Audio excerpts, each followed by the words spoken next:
લગ્ન જીવનમાં તકલીફો ઊભી થાય એની પહેલાં જ આપણે આપણી વર્તણૂક અથવા આપણે એવા સંજોગો જ નિર્માણ કરીએ ઘરમાં કે એ ચીજ ઉદ્ભવે જ નહીં, અથવા તો ઉદ્ભવે તો તરત ને તરત એ ચીજનું સોલ્યુશન થઈ જાય તમારું.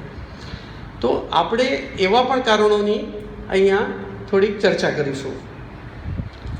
હવે તો લગ્ન જીવનમાં જો ભંગાણ ન થાય તો એવા કયા આપણે ઉપાયો કરી શકીએ?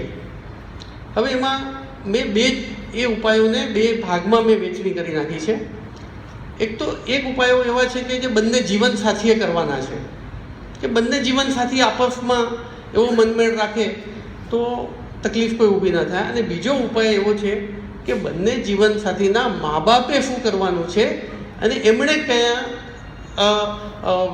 ઉપાયો કરવાના છે. આપણે એને આખા મારા લેક્ચરને બે ભાગમાં મેં વહેંચણી કરી નાખી છે. સૌથી પહેલાં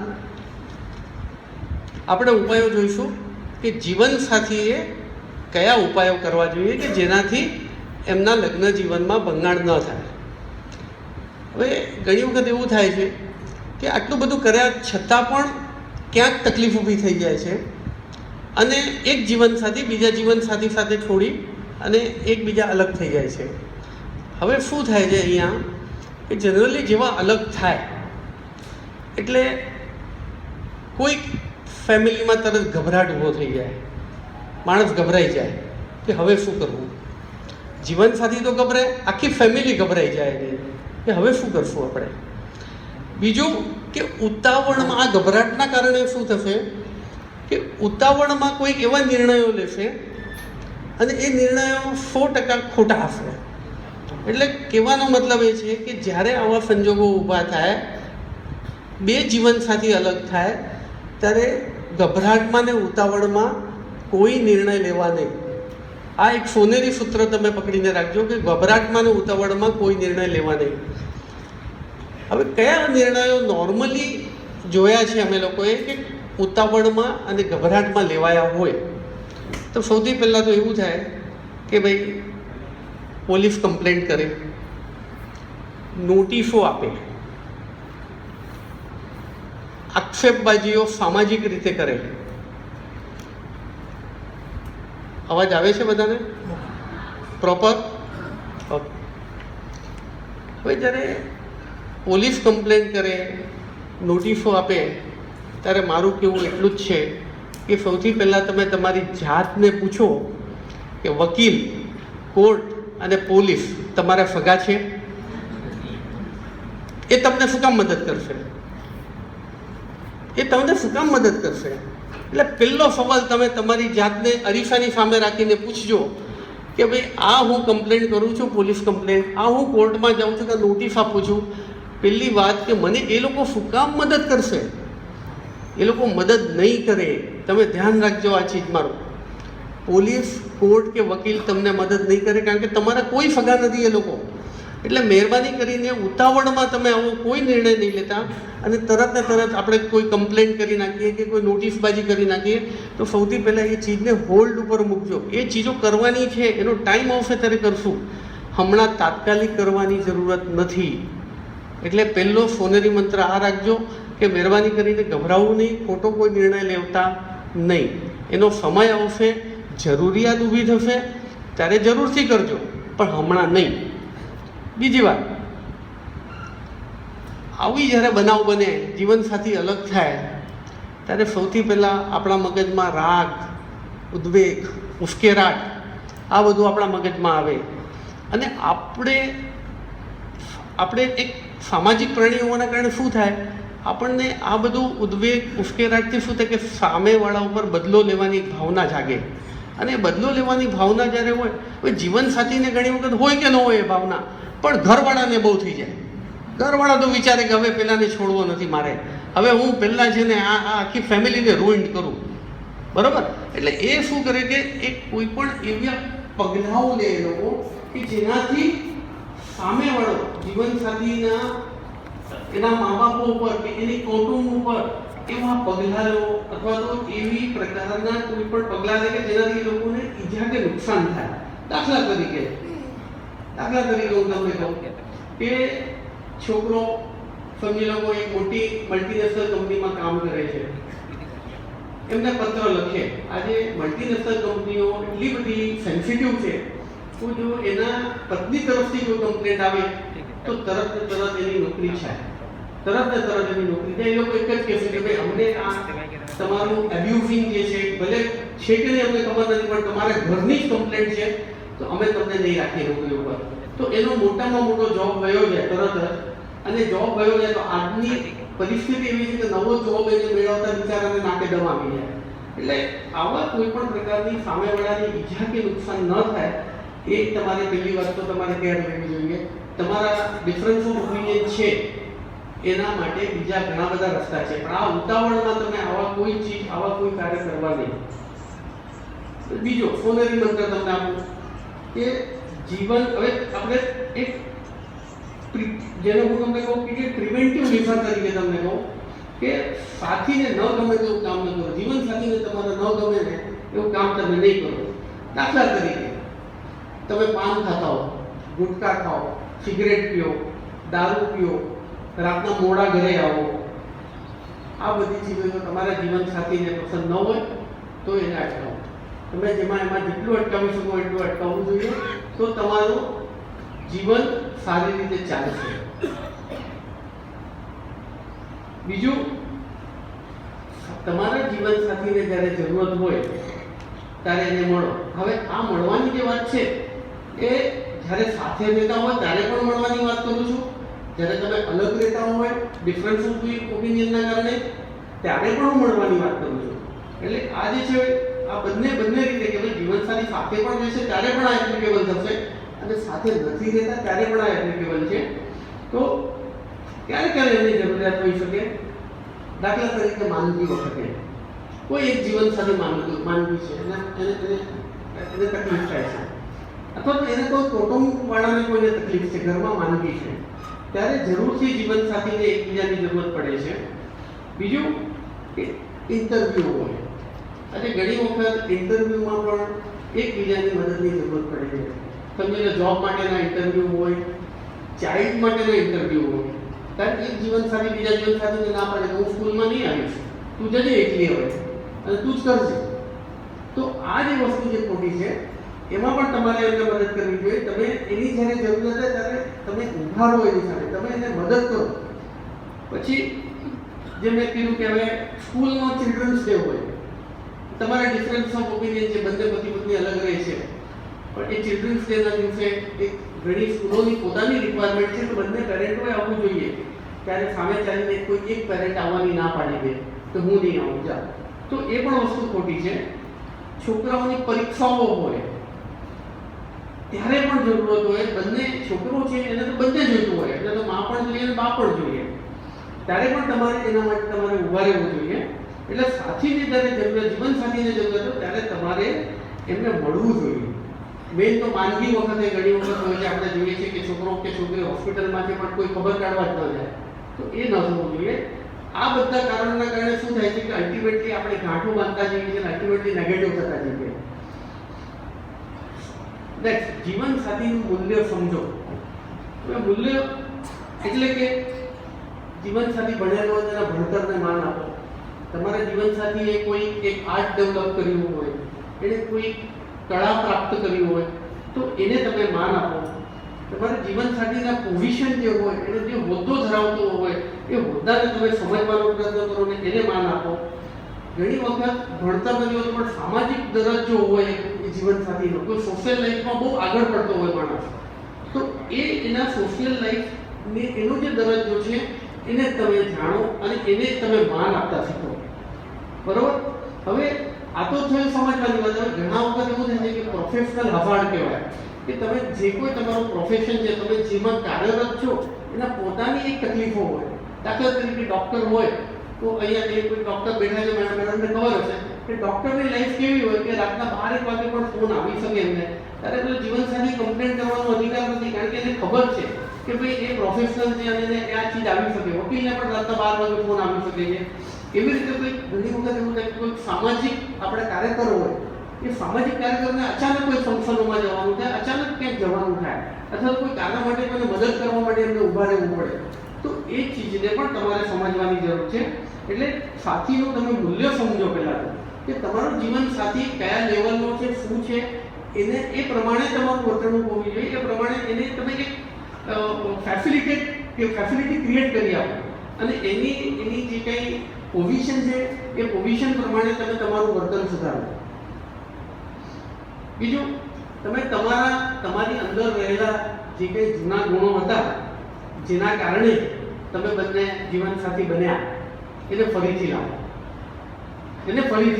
કારણ કે તમારામાં બંનેમાં એકબીજાએ પોઝિટિવ સાઇન જોઈ હશે. એટલા કારણે તમારા લગ્ન થયા ને, એટલા કારણે તમે બંને સાથી બન્યા છો. તો એ ચીજોને ફરીથી તમે લાવો. તમે એને યાદ કરો કે કયા કારણથી આપણે બંને સાથે રહ્યા હતા. એ કારણોને ફરીથી તમે તમારા જીવનમાં લાવવાનો પ્રયત્ન કરો. જેનાથી શું હશે કે ફરીથી તમે જોડાઈ જશો. કારણ કે એ ચીજો ફરીથી હું તમને એક દાખલો આપીશ અહીંયા. સાચી સ્ટોરી નથી, મને ખબર નથી, પણ વોટ્સએપ ઉપર મેં વાંચેલી એક સ્ટોરી છે કે જેમાં એવું થાય છે કે એક કાલ્પનિક નામ આપો. હસબન્ડ અને વાઈફ સાથે બહુ હેપીલી જીવે છે. 5 વર્ષનું બાળક છે. હવે હસબન્ડને એ કોઈ પોતાની ઓફિસમાં કામ કરતી એક છોકરી, જેનું નામ આપણે જીની આપશું હમણાં, એ જીની સાથે એને પ્યાર થઈ જાય છે. હવે જીની સાથે પ્યાર એનું ચાલે છે અને પછી હવે એક એવો ટાઈમ આવે છે કે હવે એને ઘરમાં કહેવાની જરૂરત ઊભી થાય છે. કારણ કે જીની પણ એને પ્રેશર કરતી હશે કે ભાઈ હવે તું ઘરે કે તારા, અને આ જે તારી પેલું લગ્ન છે એ તું તોડ અને પછી મને ત્યાં મારું સ્થાન આપ. હવે પેલો હસબન્ડ જે છે એ હિંમત કરે છે અને અલ્ટિમેટલી એ એની વાઈફને એક દિવસ સાંજના જમતી વખતે એને કહે છે કે ભાઈ મારે તો છે ને આ જીની સાથે લગ્ન કરવા છે અને મારે તને છોડી દેવી છે. હવે જે વાઈફ છે એના ઉપર તો એકદમ પથરાઘાત થઈ ગયો. કાંઈ બોલી નથી શકતી, રડે છે. રાત પડે છે. હસબન્ડ પોતાના બેડરૂમમાં જાય છે સૂવા માટે. વાઈફને જોઈએ છે તો વાઈફ એક ટેબલ ઉપર એક બુક લઈને લખે છે. પેલો હસબન્ડ જોઈએ છે રાતના 12-1 વાગ્યા સુધી એ બાઈ લખતી જોઈએ છે, એની પત્ની લખતી જોઈએ છે કાંઈ ને કાંઈ અંદર. બીજું કાંઈ બોલતી નથી, કાંઈ નથી. બીજા દિવસ સવાર પડે છે ત્યારે એ એક જ વાત કરે છે એના હસબન્ડને કે એક કામ કરીએ, ભલે તમે મને છોડી દેજો, મને વાંધો નથી, પણ તમે મને 1 મહિના માટે આપણે જેમ પહેલા જીવન જીવતા હતા એમ જીવીએ. અને એમાં એક એવું હતું કે દરરોજ એ પોતાની પત્નીને ઉંચકી બેડરૂમમાંથી બહાર લઈ આવે. એવો એમને ક્રમ હતો દરરોજ, જ્યારે એ લોકોના સંબંધો સારા હતા ત્યારે. તો એકોર્ડિંગલી અને એણે કીધું કે જે આપણે પહેલા કરતા હતા એ પ્રમાણે આપણે વર્તવાનું છે અને આપણે આ જ પ્રમાણે 1 મહિનો ખાલી કાઢવાનો છે. કે ભલે આમાં શું મોટી વાત છે, પણ ખુશ થઈ ગયો. એક જ મહિનાની 30 દિવસની જ વાત છે ને. 30 દિવસ પછી તો હું અને જીની એક થઈ જઈશું. એટલે તો તૈયાર થઈ ગયો કે આજથી જ સ્ટાર્ટ કરીએ. એટલે એ જ દિવસથી બંને આખો દિવસ જે કંઈ પહેલા જે પ્રવૃત્તિ કરતા હતા સાથે એ પ્રમાણે એ લોકો પ્રવૃત્તિ કરવા લાગ્યા. એમાં એનો જે નાનો બાળક હતો એ ખુશ થવા લાગ્યો. એને તો એમ થઈ ગયું કે આ તો હવે નવો નિત્યક્રમ પપ્પા મમ્મીનો છે. એ વોઝ વેરી હેપી. અને એ પ્રમાણે 30 દિવસ સુધી ચાલ્યું. તો હસબન્ડને એવું રિયલાઇઝ થવા લાગ્યું કે મારી પત્નીને હું જે પહેલાં ઉચકતો હતો તો શરૂઆતના પહેલા દિવસે મને થોડી તકલીફ થઈ, કારણ કે ઘણા દિવસ રહીને ઉચક્યું ને. પછી જેમ ઉચકવા લાગ્યો ને એમ એને લાગવા લાગ્યું કે હવે ઇઝી થાય છે, હું ઇઝીલી એને ઉચકી લઉં છું. અને એ નિત્યક્રમ 30 દિવસ સુધી ચાલે. 30મો દિવસ થાય છે, સાંજ પડે છે. એ થાય છે ખાસ આજની એક રાત અને આવતીકાલે સવારે તો અમે છૂટાછેડા લઈશું અને કાલે જીની મારા ઘરે હશે. થાય છે એવું, ભાઈ સાંજના ઘરે આવે છે ત્યારે જુએ છે એના ઘરમાં બહુ બધી પબ્લિક ભેગી થઈ ગઈ છે અને એની પત્નીનું મોત થઈ ગયું છે. એ જુએ છે. જ્યારે કે આમ કેમ થઈ ગયું અચાનક? સવારે તો હજી મળી હતી, મેં ઉચકી હતી અને આટલા પ્રેમથી એને બહાર લાવ્યો તો હું અચાનક આમ કેમ થઈ ગયું? બાળકને પૂછે છે, બાળક તો એમને ખબર જ નથી, 5 વર્ષનું બાળકને બીજી શું સમજવું?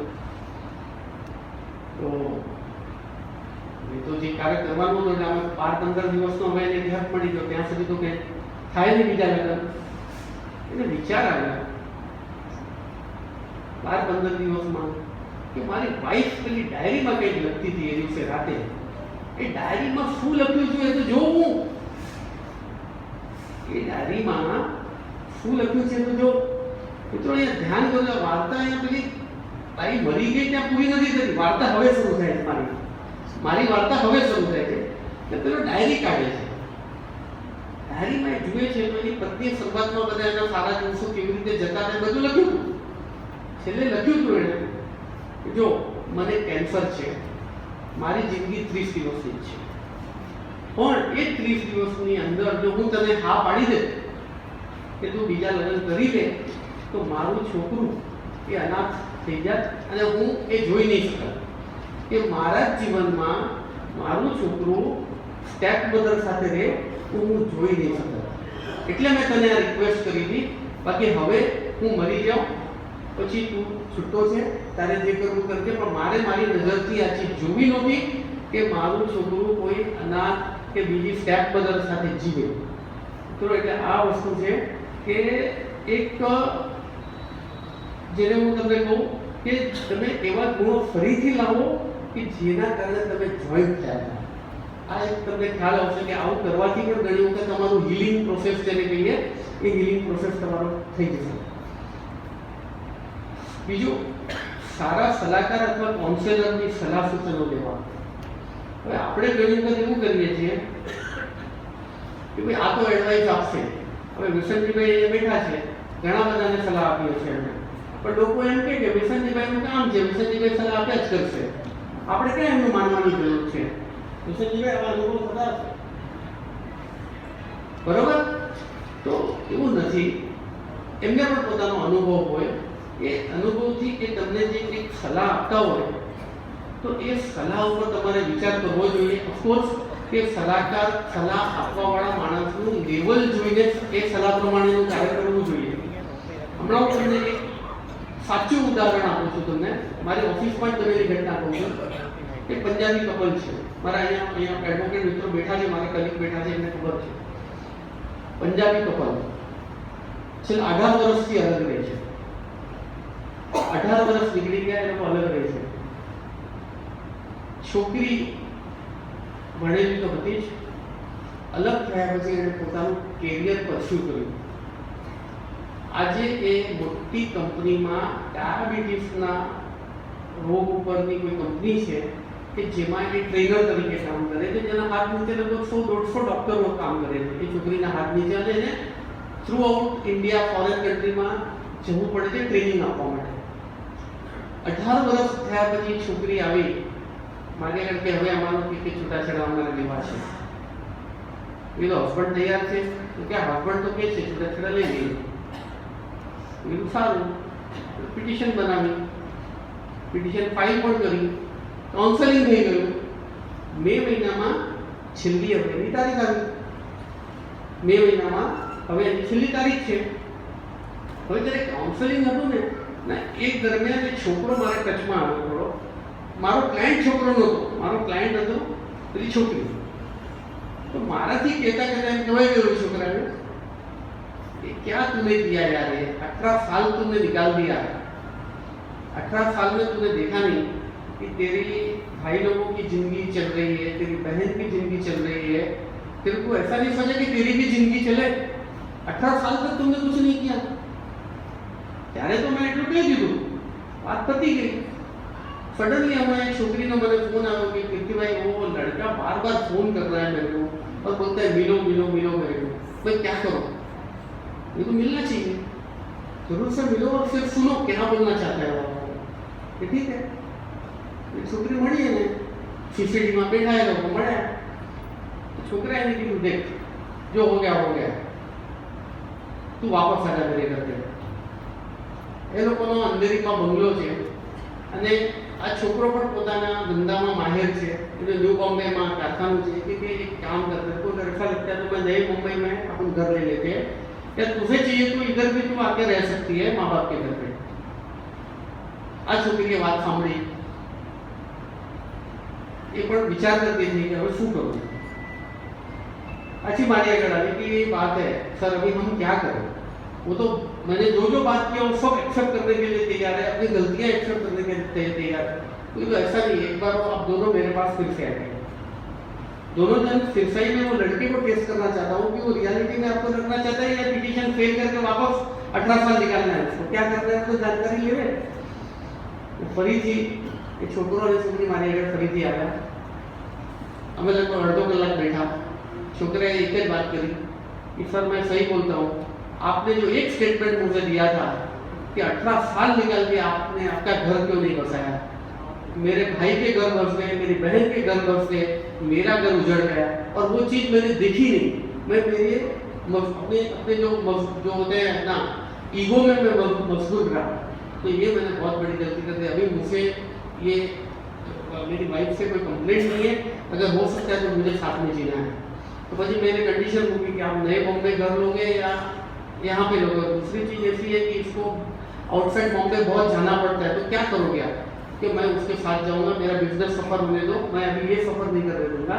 चाहिए तो उसके साथ मैं हर कहाँ पे जाना है मैं जाऊँगा. ऐसा એવું છે કે કોઈ સારા સલાહકાર તમને કોઈ સલાહ આપે તો જરૂરથી એનું સાંભળવું જોઈએ. અને ઘણી વખત એવું થાય કે કોઈ સલાહ આપે તો એક સિરિયસલી તમે મગજમાં લો એના પર વિચાર કરવો જોઈએ. બીજું નિખાલસતાથી ખુલ્લા મને આપસમાં ચર્ચા કરવી. દાખલા તરીકે એવું થાય કે ભાઈ સાંજના ઘરે આવ્યા થાકેલા પાકેલા છે અને અચાનક કંઈ કોઈ ચીજ ઉપર બોમ્બરિંગ થાય છે અને ઝઘડો થાય છે. ઝઘડો થયા પછી તમે શાંતિથી નિખાલસતાથી એ ચીજ ઉપર વાત કરો. તમે એમને કહી શકો છો કે ભાઈ તમારી આ વર્તણૂક મને બરોબર નહોતી લાગી. અડધો કલાક જ્યારે વાતાવરણ શાંત થઈ જાય ત્યારે તમે આ ચીજની તમે ચર્ચા કરી શકો છો. તથા તમને નથી ગમતું કોઈ ચીજ તો પાછળથી તમે જણાવો, તરત રિએક્ટ નહીં કરો. તો ઘણી વાર એવું થાય કે એની કોઈ વર્તણૂક આપણને નથી ગમતી, જીવનસાથીની કોઈ હસબન્ડને નથી ગમતી, વાઈફને નથી ગમતી, તો માણસ તરત રિએક્શન આપે. અને તરત રિએક્શન આપે ને એટલે તરત સામે બાઉન્સ થાય એટલે તરત ઝઘડો થાય.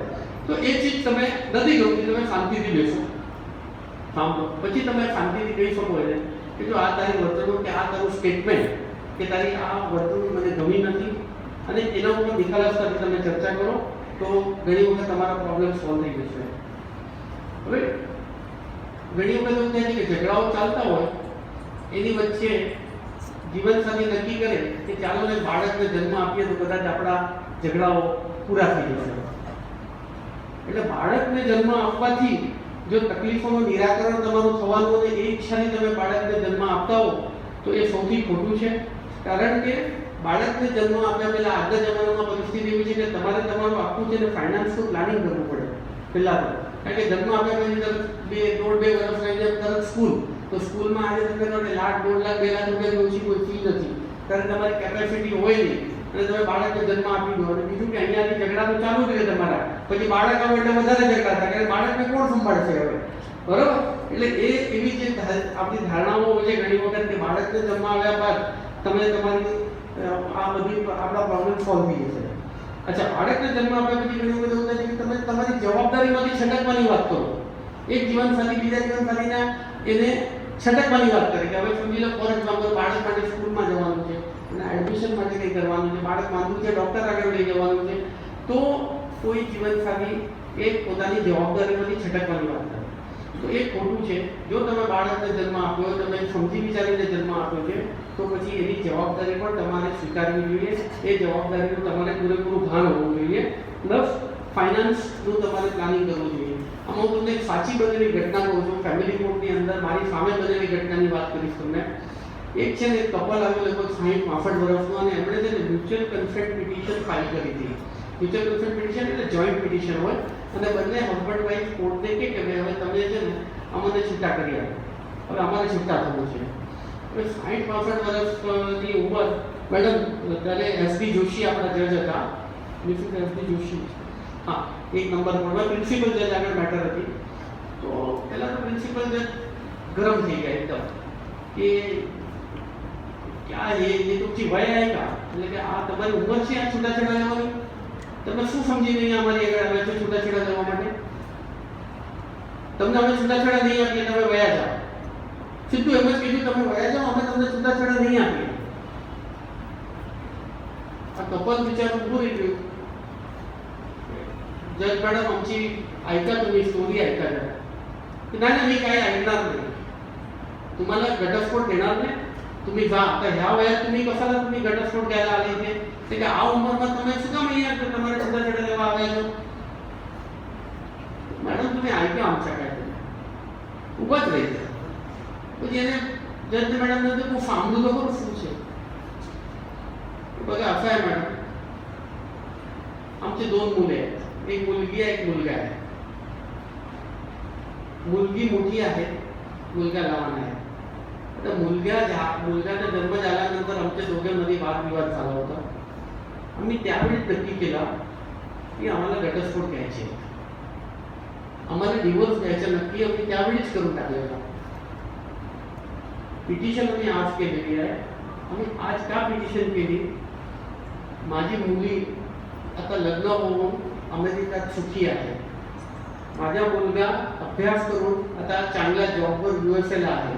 आम्ही त्यावेळी नक्की केलेला की दोघेला आम्ही પહેલા લાઈફમાંથી સેટલ કરું, એટલે બંનેને અમે લાઈફમાં સેટલ કરીએ, પછી તમે છૂટાછેડા લઈશું. હવે સાહેબ એવું થયું, આજે મારી છોકરીના લગ્ન થઈ ગયા, એની જવાબદારીમાંથી અમે બધે મુક્ત થયા છીએ. છોકરો સારા જોબ ઉપર અમેરિકા છે. છેલ્લા 2 વર્ષથી અમેરિકા અમે જોયું કે હવે એ પણ સુખી છે, પ્રોપર રહે છે. એટલે હવે અમને લાગ્યું કે હવે અમે જે નક્કી કર્યું હતું ત્યારે એ હવે છૂટાછેડા અમારે લેવા જોઈએ. એટલે સાહેબ અમે છે ને હવે છૂટાછેડાની અરજી કરી છે. અમે અલગ જ હતા, ભલે એક છત્ર નીચે રહેતા હતા, પણ અમે અલગ જ હતા. પણ અમારા છોકરાઓ માટે અમે નક્કી કરેલું કે અમે છૂટાછેડા ત્યારે જ લઈશું જ્યારે અમારા બંને છોકરાઓની જે કંઈ અમારી જવાબદારી છે એ અમે જવાબદારી પહેલાં પૂરી કરીએ, એના પછી જ છૂટાછેડા લઈએ. તો આ એક મેચ્યુરિટી તમારા બધા જીવનસાથીમાં હોવી જોઈએ કે કદાચ આપણે જે બાળકોને જન્મ આપ્યો તો એની જવાબદારીમાંથી તમારે છટકવું નથી, એની જવાબદારી તમે પહેલાં પૂરી કરો. બીજું, એકબીજાને છેતરોની. હવે આજે એવું થઈ ગયું છે કે ફક્ત મજા કરવા માટે, મજા લેવા માટે વોટ્સએપમાં આપણે ફ્રેન્ડ બનાવી લઈએ અને આપણે કોઈને ઓળખતા નથી ફેસબુક ઉપર, તો એને લાઈક કરીએ અને એની સાથેની ચેટિંગ ચાલુ કરી નાખીએ, ટ્વિટર ઉપર કાંઈ ને કંઈ કરીએ. તો આ જે છે એ ખાલી મજાક ખાતર આ બધી ચીજો નહીં કરો, એને તમે બહુ સિરિયસલી લો. આ એક મજાક જે છે ને એ ઘણી વખત તમારા જીવનમાં મોટામાં મોટું ડેમેજ કરી જશે. એટલે લગ્નવાળા સંબંધો આમાંથી ઉદ્ભવે છે નોર્મલી. તો આ ચીજો છે ને એના ઉપર તમે અંકુશ રાખો. તમે એવું નથી કે ટેકનોલોજી છે, ટેકનોલોજી માણસે બનાવી છે, તો ટેકનોલોજી આપણી ગુલામ હોવી જોઈએ. હમણાં એવું થઈ ગયું છે કે તમે ટેકનોલોજીના ગુલામ બની ગયા છો, તમને ટેકનોલોજી વગર ચાલતું નથી. તો એ ચીજ તમારે એક જ્યારે પણ અહીંયા આ બધા બેઠા છે એને ખબર છે મોબાઈલ નહોતા ત્યારે પણ એમની જિંદગી ચાલુ હતી.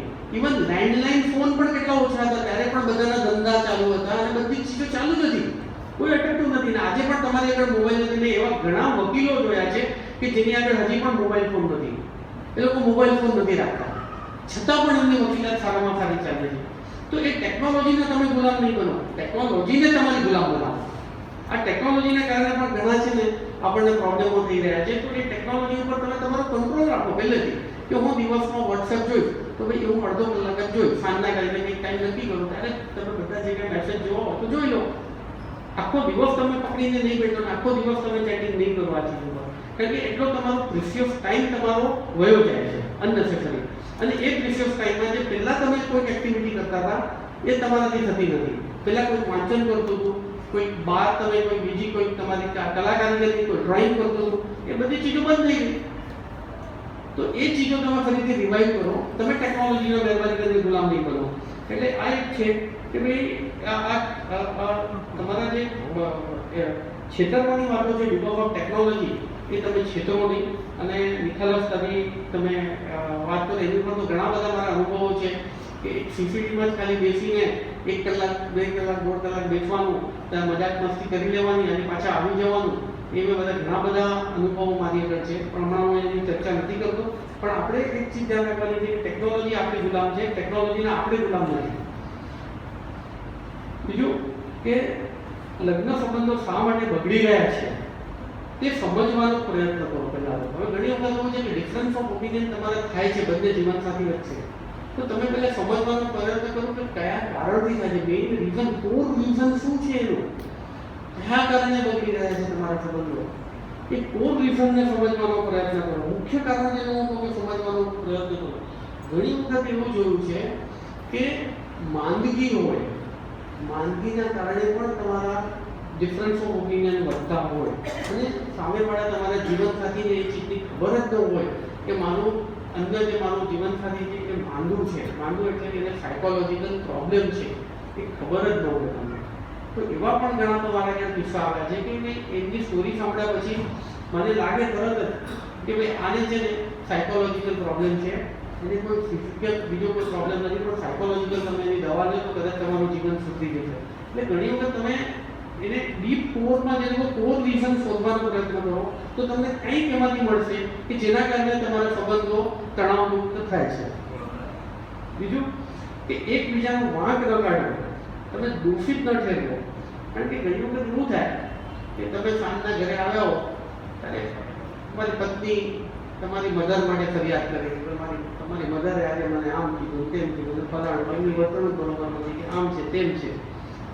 આપણે ઘણી વખત એવું કહીએ કે તું તો છે ને ફરિયાદ તારી આદત જ છે કરવાની, તું ખોટે ખોટી ફરિયાદ કરે, મારી માં આવું કરે તું.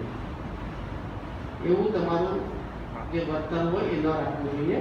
કારણ કે કોઈ માણસ ફરિયાદ કરે છે તો ફરિયાદ ક્યારે કરે, કંઈક ફરિયાદમાં વજૂદ હોય તો કરે, એ તો કોઈ ફરિયાદ નહીં કરે તમને. તો કંઈક તમારી મધરની પણ મિસ્ટેક હોઈ શકે છે, કંઈક તમારા ફાધરની મિસ્ટેક હોઈ શકે છે, કે તમારા બ્રધરની જે જોઈન્ટ ફેમિલી તો બ્રધર સાથે હોય તો બ્રધરની પણ મિસ્ટેક હોઈ શકે છે.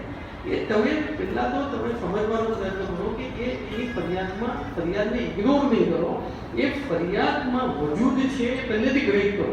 તમે પહેલેથી સમજી લો કે આની ફરિયાદ છે ને એટલે કંઈક છે. હવે ફરિયાદ છે, હવે એનો કેવી રીતે ઉકેલ લાવો એ અલગ વાત છે. તો ઘણી વખત શું થાય કે ફરિયાદ પેલી કરે એટલે તમે સાંભળો જ નહીં, આઉટરેટ તમે રિજેક્ટ કરો. એટલે સામેવાળા પાત્રને એમ થાય જીવનસાથીને, અરે મેં તો ફરિયાદ કરી, મારી ફરિયાદ સાંભળે છે કોણ અહીંયા? મારી ફરિયાદનો કોઈ મતલબ જ નથી. ફરિયાદનું નિરાકરણ તો પછી, પણ ફરિયાદ તો સાંભળો. એ ફરિયાદ જ તમે સાંભળો નહીં અને નિરાકરણનો તમે આગ્રહ રાખો તો થાય જ નહીં ને. પહેલી વાત કે જે કોઈ ફરિયાદ છે એકબીજાનો વાંક ન કાઢતા, એ કોઈ જો ફરિયાદ હોય એની તો ફરિયાદ તમારે સાંભળવી જોઈએ. અને ફરિયાદ કરનાર ફરિયાદી કોઈ ગાંડા વ્યક્તિ નથી, તમારું જીવનસાથી જ છે. એને કોઈ ફરિયાદો કરવામાં કે એને રસ નથી કે એને કંઈ ફરિયાદો કરવાની એને કોઈ બેનિફિટ નથી તમારું. તો આ વસ્તુ એક આપણે સમજવાની જરૂર છે. એટલે એ રીતે આપણે ફરિયાદ જો કોઈ થતી હોય એના ઉપર લક્ષ આપવું જોઈએ. બીજું, જેમ હમણાં મેં આગળ કીધું, એકબીજાની કારકિર્દીને દોષ નહીં આવે. જેમ મેં કીધું કે પ્રોફેશનલ કેરિયર હોય કે સામાજિક કેરિયર હોય કોઈનું, તો તમે લગ્ન કર્યા ત્યારે સમજીને કર્યા હતા કે હું ડૉક્ટરને પરણું છું, કે હું વકીલને પરણું છું, કે હું કોઈ સોશિયલ વર્કર સાથે મારા લગ્ન કરું છું, પછી એ બાબત તમે કોઈ ફરિયાદ નહીં કરો, મહેરબાની કરીને. પછી એમ નહીં કે તમે ફરિયાદ લાવો કે તમે તો ગમે ત્યારે તમારે જવું પડે છે, ગમે ત્યારે ઓફિસ પર જવું પડે છે, ક્લિનિક ઉપર જવું પડે છે. એ ફરિયાદ તમારો પછી તમે અધિકાર તમે ગુમાવી નાખો. કારણ કે તમે જોઈ સમજી કરીને પછી જ તમે લગ્ન કર્યા છે. એટલે તમે જેની કારકિર્દી છે, કારકિર્દીને તમે દોષ નહીં આપો. એ કારકિર્દીને એક્સેપ્ટ કરીને પછી લગ્ન કર્યા તમે. એટલે એ જે કંઈ કારણ છે એટલે તમારું પછી એ ફરિયાદ તમારે કરવી જોઈએ નહીં. બીજું, આપણે ઘણી વખત થોડી મગજમારી થાય ને તો આપણે એકબીજાના દોષ જ જોવાનું જોઈએ, આપણી નજર બદલાઈ જાય. ઘણી વખત એવું થાય કે અધરવાઇઝ તમારી પત્ની તમને કંઈ પણ કરે તો તમને ખરાબ ન લાગે, પણ થોડુંક મન આપણું ફાટવું હોય ને કંઈક બોલે ને તો આપણે એનો દોષ જ જોઈ લઈએ તરત જ. બરોબર? તો એ જે દોષ જોવાની વૃત્તિ છે ને એની ઉપર કંટ્રોલ રાખો. કારણ કે દરેક વ્યક્તિ કંઈ સો ટચની નથી, સમજીને ચાલો. સામેવાળી તમારા જીવનસાથીમાં કંઈક દોષ હશે તો તમારામાં પણ દોષ હોઈ શકે છે. એ સમજવાનો પ્રયત્ન કરો તમે પહેલાં કે એના જે તમે દોષ જુઓ છો તો તમારામાં પણ કોઈ દોષ હોઈ શકે છે જે એ જોઈ શકે છે. એટલે એ જે તમારી નજર છે જોવાની, એમાં તમે ફેરફાર કરવાનો પ્રયત્ન કરો. અને બીજું શું થાય કે આપણે જેમ એક કહેવત છે કે એક આંગળી તમે ચીંધો તો 4 આંગળી આપણી સામે છે. તો આ એક ચીજો સમજો કે ભાઈ આપણે એક આંગળી ચીંધીએ છીએ તો બીજી 4 આંગળી આપણી સાથે જ છે, સામે જ છે. એટલે એ દોષ જોવાનો જે વસ્તુ છે, વૃત્તિ છે, એ બંધ કરવી જોઈએ.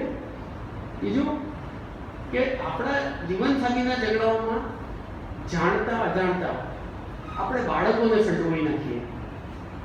બાળકોને આપણે જેને શીખવાડતા થઈ જઈએ કે તારી મમ્મી આવી છે, મમ્મી એને કહે તારો બાપ આવો છે, તો તારો બાપ તો રોજ દારૂ પીએ છે, એક સિગરેટ પીએ છે, અને તારો બાપ લાઈન ઉપર નથી, તો બીજી છોકરીઓ સાથે ફરે છે.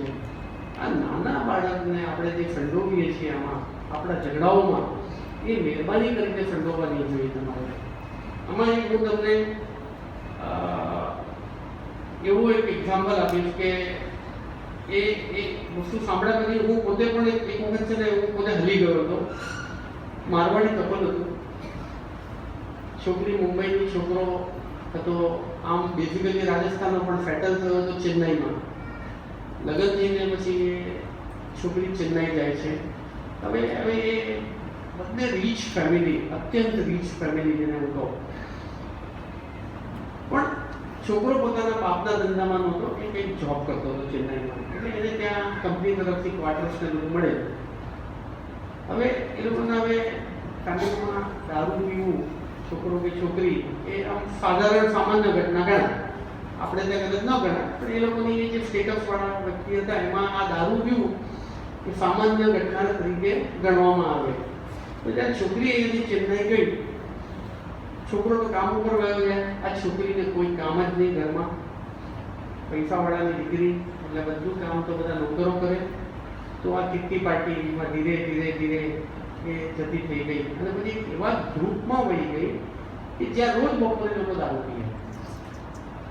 હવે આ છોકરી ધીરે ધીરે ધીરે એ દારૂ પીતા પીતા દારૂની એડિક્ટ થઈ ગઈ. એડિક્ટ થઈ ગઈ ત્યારે છોકરીના પપ્પાને કહેવામાં આવ્યું કે ભાઈ જો તમારી છોકરી બહુ દારૂ પીએ છે. અને ઘણી વખત એવું થઈ ગયું કે દારૂ પીધા પછી એને પોતાનું ભાન ન હોય, રોડ ઉપર પડ્યું હોય કે ક્યાંક પડ્યો, અને પછી એના હસબન્ડે સાંજના એને ઉપાડીને લઈ આવવી પડે. એટલી હજાર પરિસ્થિતિ ખરાબ થઈ ગઈ. હવે એના પપ્પાનો વાત માનવા જ પહેલા તો કબૂલ નહીં કે ના ના મારી દીકરી દારૂ પીએ છે, બરોબર છે, પણ દારૂ આટલું બધું નથી પીતી. ફોટા કાઢીને મોકલ્યા કે જુઓ. અને બીજાને એમ કીધું કે જુઓ સાહેબ, આજે હું નથી લાવ્યો, પણ આજે આ ફલાણા વ્યક્તિ એ જોયું અને ઓળખ્યા કે આ મારી પત્ની છે, એ ઉપાડીને લઈ આવ્યા છે. ત્યારે પહેલા તો થોડુંક એમ લાગ્યું કે ભાઈ કદાચ સાચી વાત હશે. એ છોકરીને અહીંયા લઈ આવ્યા અને એને રિહાબ સેન્ટરમાં, જ્યાં દારૂ છોડવાનું રિહાબ સેન્ટર હોય છે, ત્યાં એને દાખલ કરી દીધી. અને વાત સાચી, એને પછી સમજાયું કે ના મારી દીકરી એડિક્ટ થઈ ગઈ છે દારૂની જબરદસ્ત, અને એને છોડાવવા માટે એને થેરપી જ આપવી પડશે. તો લગભગ એને 3-4 મહિનાની થેરપી આપી અને છોકરી બહાર આવી. 3-4 મહિના હોસ્પિટલમાંથી રહીને છોકરી બહાર આવી, ઘરે આવી. હવે એને એ લોકોને એના લગ્ન જીવનની થયેલું બાળક હતું, જે બાળક પણ લગભગ 10-11 વર્ષની ઉંમરનું બાળક હતું. જે આવી એટલે પછી એના હસબન્ડને ફોન કર્યો કે હવે હું બરોબર છું અને હું પાછી રહેવા માટે આવું છું. બાળક તો એના હસબન્ડ આગળ હતું. એણે કીધું કે નહીં, હવે તારે આવવાનું નથી, હવે તું તારા મા બાપને ઘરે જઈ. આ છોકરી માનસિક રીતે હવે બરોબર, હવે દારૂ નથી પીતી, capable of living happy marriage life also. તો છોકરો ના પાડે, મારે નથી તારે નહીં. તો ધીરે ધીરે ધીરે હવે એ છોકરી ફોન ઉપર અહીંયાની ચેન્નાઈ એના પોતાના દીકરા સાથે વાત કરે, તો ધીરે ધીરે એને એવું લાગવા લાગ્યું કે છોકરો, મારો જ છોકરો મારી સાથે પ્રોપર વાત નથી કરતો, અથવા તો એને કંઈક શીખવાડવામાં આવી રહ્યું છે કે જેના કારણે એ મારાથી વિરુદ્ધ વાત કરી રહ્યો છે. તો એક વખત એવું કીધું કે છોકરાને તો અહીંયા મુંબઈ બોલાવો. એને બહુ કીધું હશે એટલે પેલા હસબન્ડે શું કર્યું, એના છોકરાને મુંબઈ મોકલાવા, સાથે લેપટોપ આપી દીધું અને ઇન્ટરનેટ કનેક્શન આપી દીધું છે. તો બેટા લઈ જતો. એ છોકરો આવ્યો મુંબઈ. હવે જે આ હસબન્ડને તમે વિચાર કરજો કે કેટલી હદ સુધી વિકૃતતા છોકરાના મગજમાં એના પેરેન્ટે નાખી દે, એના ફાધરે નાખી દે. એનું એક્ઝામ્પલ આપું છું. છોકરો ઘરે આવ્યો અહીંયા મા બાપના ઘરે, આ ફરી માના ત્યાં આવ્યો. એને કીધું માને કીધું અહીંયા બેસ કે ભલે. એણે એ ચાલુ કરીને સીધી મધરની સામે પોતાની બીપી ફિલ્મ ચાલુ કરી. देख ये क्या कर रहे थे, बंद कर. नहीं, तो मैं और डैडी दो रोज देखते हैं और मम्मी डैडी ने बोला है आज आप भी देखो मेरे साथ. आई तो शॉक एकदम, क्योंकि ये सब नहीं चाहिए, बंद कर दो. પછી છોકરો તો 2-3-4 દિવસમાં વયો ગયો. પણ સમજવાનું વસ્તુ એ છે કે આપણા જીવનસાથીના ઝઘડામાં આપણે બાળકને કે વિકૃતતા નથી એ સ્ટેજ ઉપર તો નથી લઈ જતા. આ જીવતું જાગતું એક્ઝામ્પલ હતું મારી આગળ. પણ ખરેખર પીટી કહેવાય કે મા બાપે આટલી હદ સુધી પોતાના ઝઘડા માટે બાળકને જે હાથો બનાવ્યો એ હાથો બનાવવો ન જોઈએ. એટલે કહેવાનો મતલબ એ છે કે ભાઈ બાળકોને આપણા ઝઘડાઓમાં બને ત્યાં સુધી આપણા ઝઘડાઓ ચાલતા હોય તો એમાં બાળકને સંડોવાની, બાળકને તમે અલગ જ રાખો તો બાળકનું શું થાય કે એનો જે ગ્રોથ છે એની રીતે થવાનું. બીજું કે જીવનસાથીને તમે વિશેષ મહત્વ આપો. વિશેષ મહત્વ ઇન ધ સેન્સ કે પહેલાં જે તમે જ્યારે તમારા લગ્ન થયા અને શરૂઆતના જે દિવસો હતા ત્યારે તમે જે જીવનસાથી માટે તમે કામ કરતા હતા, બરોબર છે? દાખલા તરીકે કે તમે કેવી રીતે જલ્દી ફટાફટ ઓફિસ પતાવીને ઘરે આવી જતા હતા. નવા લગ્ન થયા હોય તો કેમ ઘરે આવી જાય ફટાફટ? અથવા તો શનિવાર રવિવાર આવે એની રાહ જોતા હોય કે ચાલો હવે આજે આપણે જઈશું, ફરવા માટે જશું અથવા તો પિક્ચર જોવા માટે જશું, બરોબર? તો એ જે તમે પ્રવૃત્તિ કરતા હતા શરૂઆતમાં ત્યારે તમારા સંબંધો જીવનસાથી સાથે સારા હતા, તો તમે તાજા પરણ્યા હતા ત્યારે, તો એ ચીજ તમે ફરીથી કરો તો જેના કારણે પણ તમારે કદાચ છે ને આ હીલિંગ પ્રોસેસ જે હું કહું છું એ તમારું હીલિંગ પ્રોસેસ થઈ શકે છે. પછી એકબીજાની સાથે સરસ સમય વિતાવો. રજાઓનો ઉપયોગ કરો. તમે હસી મજાક કરો, વાતાવરણ હળવું કરો, મોબાઈલ અને ટીવી બંધ રાખો અને બહાર ફરવા જાઓ.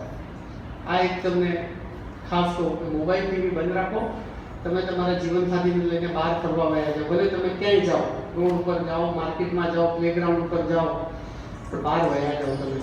તો ઘણી વખત તમારો એ જે પ્રોસેસ હોય છે હીલિંગ પ્રોસેસ એ પણ તમારું જલ્દીથી થશે. ઘણી વખત શારીરિક ખામી હોય જીવનસાથીમાં તો તમે ડૉક્ટરને મળો, વકીલને નહીં મળતા, બરોબર?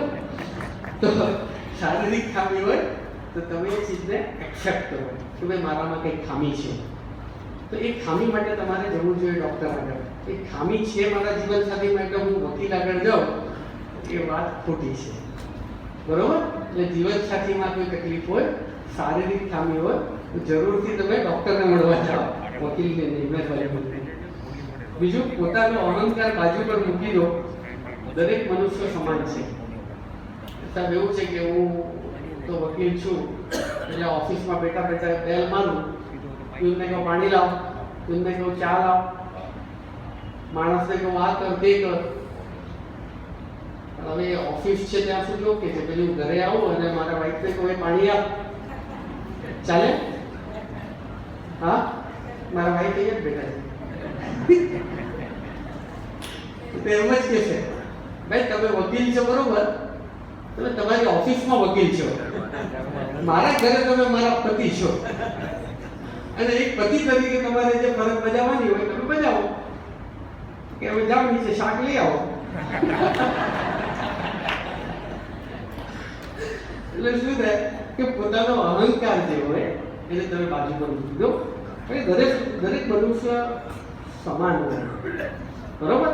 અચ્છા, ઘણી વખત એવું હોઈ શકે કે ચડતું ઉતરતું હોઈ શકે કે કોઈ તમારું એક જીવનસાથી ગરીબ ઘરનું હોઈ શકે, ઓછું દેખાવતું હોઈ શકે, ઓછું ભણેલું હોઈ શકે, પણ એનું એક સેલ્ફ રિસ્પેક્ટ સેમ હોઈ શકે. એટલે ગરીબ ઘરની હોય, ઓછી દેખાવની હોય, એનું રિસ્પેક્ટ, સેલ્ફ રિસ્પેક્ટ જે હોય એક જ હોય. દરેક આજે નાનું 3 વર્ષનું બાળક હશે ને એને પણ તમે સ્કોલ્ડ કરજો, એનું પણ એક સેલ્ફ રિસ્પેક્ટ હોય છે. તો તમે જે તમારો અહંકાર બાજુ પર મૂકીને તમે સમજીને ચાલો કે દરેક મનુષ્ય સમાન છે, તમારી વાઈફ ભલે દેખાવડી નથી, ઓછું ભણેલ હશે, ગમાર હશે કદાચ, પણ એનું એક સેલ્ફ રિસ્પેક્ટ હોય છે જેને તમારે માન આપવાની જરૂર હોય છે. બરોબર? બીજું, ઘણી વખત એવું છે કે આપણે જીવન સાથે આગળ તેની પાસ્ટ લાઈફ એને જાણવાનો બહુ પ્રયત્ન કરતા હોઈએ કે તું કોલેજમાં શું કરતી હતી, કોલેજ પછી શું કર્યું, તારે કેટલા બોયફ્રેન્ડ ગર્લફ્રેન્ડ હતા, બરોબર? અને પર્ટિક્યુલરલી જેને ડિવોર્સ થઈ ગયા હોય, તો એના માટે માણસ જાણવાનો હઠાગ્રહ કરે કે તારા પહેલા ડિવોર્સ શેના કારણે થયા હતા, એનું શું કારણ હતું. પછી કારણ જાણ્યા પછી હજી ડીપમાં જાય માણસ, હજી એને ઇન્વેસ્ટિગેટ કરે કે હજી કંઈક કારણ હશે, હજી કંઈક કારણ હશે, અને ત્યારે એક એવો સ્ટેજ ઉપર પહોંચી જાય કે એને પોતાની જીવનસાથી પર વિશ્વાસ ન રહે તો કે આ એ છે પણ આવું હજી કંઈક હશે, જેના કારણે પણ તકલીફો ઊભી થાય છે. એટલે તમે પાસ્ટ જે કંઈ લાઈફ છે, કારણ કે હવે તમે પ્રેઝન્ટમાં છો, પ્રેઝન્ટ લાઈફને માણો, પ્રેઝન્ટ લાઈફને તમે જીવવાનો પ્રયત્ન કરો. એની પાસ્ટ લાઈફને જાણીને શું કરવું છે તમારે? પાસ્ટ લાઈફ એની હોઈ શકે, બોયફ્રેન્ડ હોઈ શકે, ગર્લફ્રેન્ડ હોઈ શકે, કદાચ ત્યાં એના પ્રોબ્લેમ હોઈ શકે, જેમાં એનું પણ મિસ્ટેક હોઈ શકે, પણ આજે તમે પ્રેઝન્ટમાં જીવો છો તો પ્રેઝન્ટ લાઈફ તમે માણો. બરોબર? એટલે તમે ખાસ તમારે જૂનું એનું જાણવાનો પ્રયત્ન કરવો ન જોઈએ. ઘણી વખત એવું થાય કે આપણે ખુલ્લા મને જેમ કીધું ચર્ચા કરવી જોઈએ, પણ ફરિયાદો કરવાથી આપણને ઉકેલ નથી મળતા. આપણે ખોટી ફરિયાદો કર્યા કરીએ તો એનો ઉકેલ ન થાય.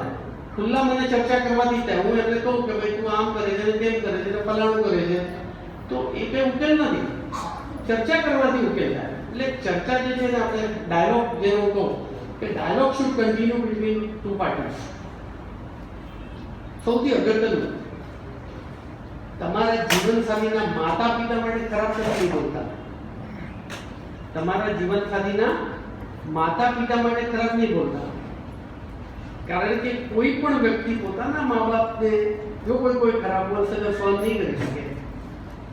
અને આ સૌથી મોટું રીઝન હોય છે આજના જમાનામાં આપણા, કે તમે તમારી વાઈફ છે એ હસબન્ડના માતા પિતા માટે ખરાબ બોલે, અને હસબન્ડ છે એ વાઈફના માતા પિતા માટે ખરાબ બોલશે, તો એ ચીજ કોઈ સહન નથી કરી શકતો. તો મહેરબાની કરીને એ જીવનસાથીના માતા પિતા માટે કદી પણ ખરાબ બોલો નહીં.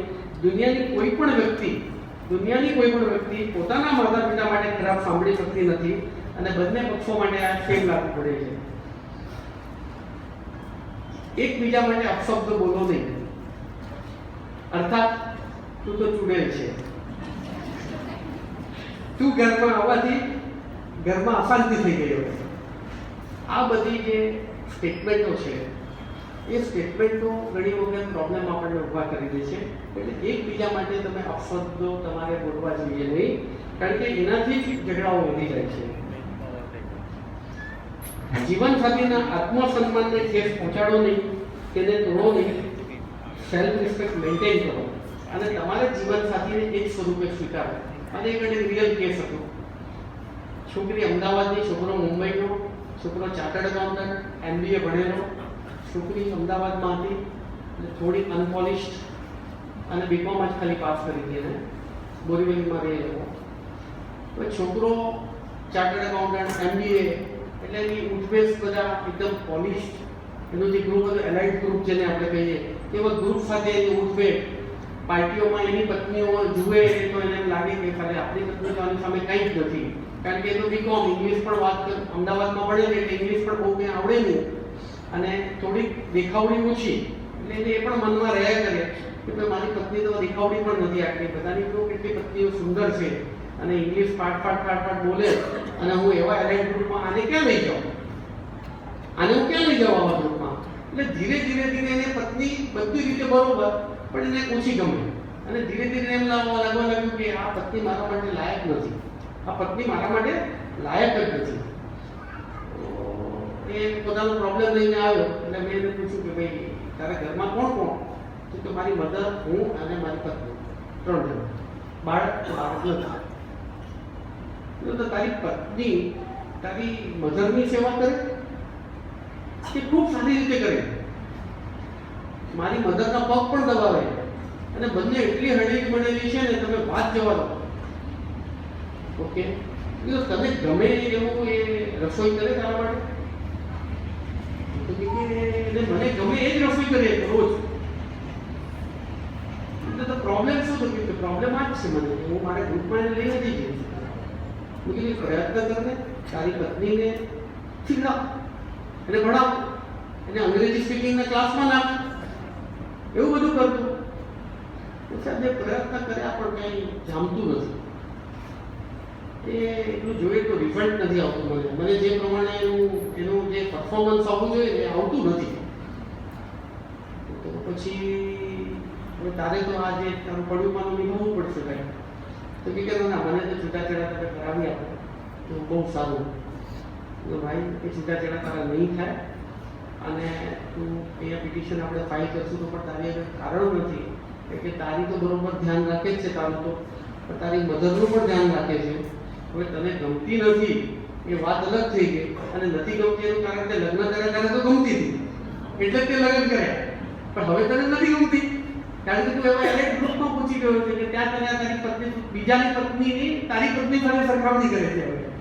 એટલે પછી મેં એને ના પાડી કે તારા છૂટાછેડા શક્ય નહીં થાય, એટલે તું મહેરબાની કરી જેમ છે એમ ચલાવ. એટલે આવું એક વસ્તુ હોય છે કે તમારા જીવનસાથીને જે સ્વરૂપે છે એ સ્વરૂપે તમે એને સ્વીકારો, એને નકામી સાબિત નહીં કરો. હવે ઘણી બધું કે બધામાં ગુણ અવગુણ બધું હોઈ શકે, તો એમાં એ જીવનસાથીમાં જે કે એના ગુણોને એ શોધવાનો પ્રયત્ન કરો તમે, અવગુણને નહીં શોધો તમે. દરેક માણસ સંપન્ન નથી, જેમ મેં કીધું. તો એ જે કાંઈ એમાં ગુણ છે ગુણને તમે ગ્રેબ કરો, એટલે ગુણને તમે છે ને એના ગુણનો ઉપયોગ કરતા શકો. એની અંદર કે કંઈ કોઈ કળા છે, કોઈ સિંગિંગને આવડે છે, કંઈક છે, તો એનો ઉપયોગ કરો તમે સામે. તો એ ચીજમાં તો તમારા જે કંઈ અણબનાવ છે ઓછા થતા જશે. બીજું કે વિશ્વાસુ બનો. હવે ઘણી વખત એવું થાય કે આપણે પોતાની જીવન સાથેની પોતાની વર્તણૂક એવી હોય કે બીજાને ડાઉટ થવાનો જ હોય, તો એ જે વસ્તુ છે ને એ તમે અવોઇડ કરો.